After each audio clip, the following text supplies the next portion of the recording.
Andrew Jackson was the 7th President of the United States of America. Andrew Jackson rose from being a poor boy in South Carolina living in a log cabin to becoming famous and leader of our country. Andrew Jackson was born on March 15, 1767 at a log cabin in Waxhaws, North Carolina, and was quite popular with his childhood friend. Ooh, that good old AJ, Andrew Jackson.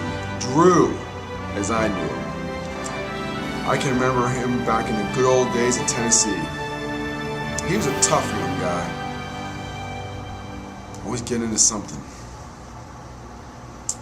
He would often tell me stories, the days of living in those log cabin in that poor, awful conditions. I really respect that man. He went from absolutely nothing all the way up to being the President of the United States. After the Revolution, I wanted him to become an attorney, and he took a leadership role. I was so proud of Andrew when he represented the great state of Tennessee in the U.S. Congress.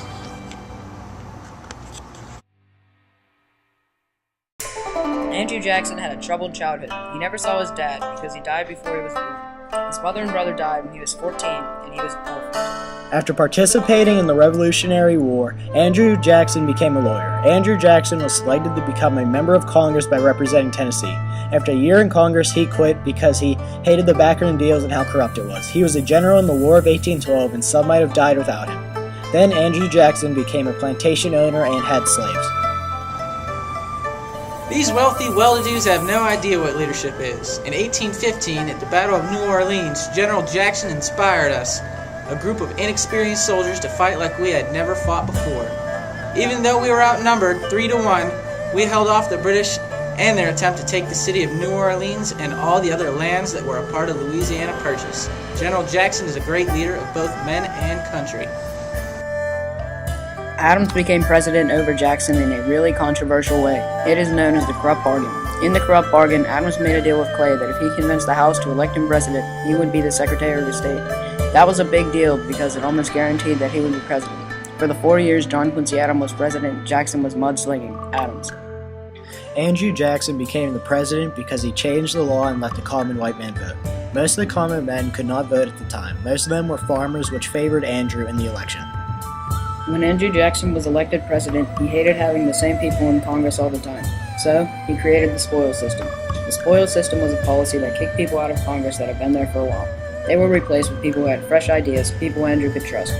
They were people who had helped him get to power. Man, that Andrew Jackson is such a great guy. He got me a job in the federal government. When that hooligan and cheat John Quincy Adams was in power, he only let the rich people of our country get in to have a spot in the government. President Jackson, that there changed all that. He got rid of all those rich guys that had been in power for way too long. He got me the chance to vote, and I supported him all through his campaign. And now, because of the spoil system, I'm getting my first shot at being a part of the government. I was lucky to be at that ceremony when he was sworn into office. People came from all around. Woo-hoo!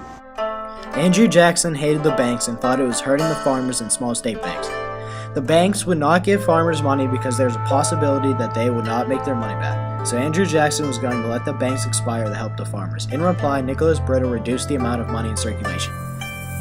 While Andrew was president, he made a tariff that would tax anything from another country that was being sold in the U.S. This would support businesses up north. Other countries started putting tariffs on objects from the U.S. When this was happening, Vice President John C. Calhoun called it this tariff of abomination. When I was asked to be Andrew Jackson's vice president, I was honored.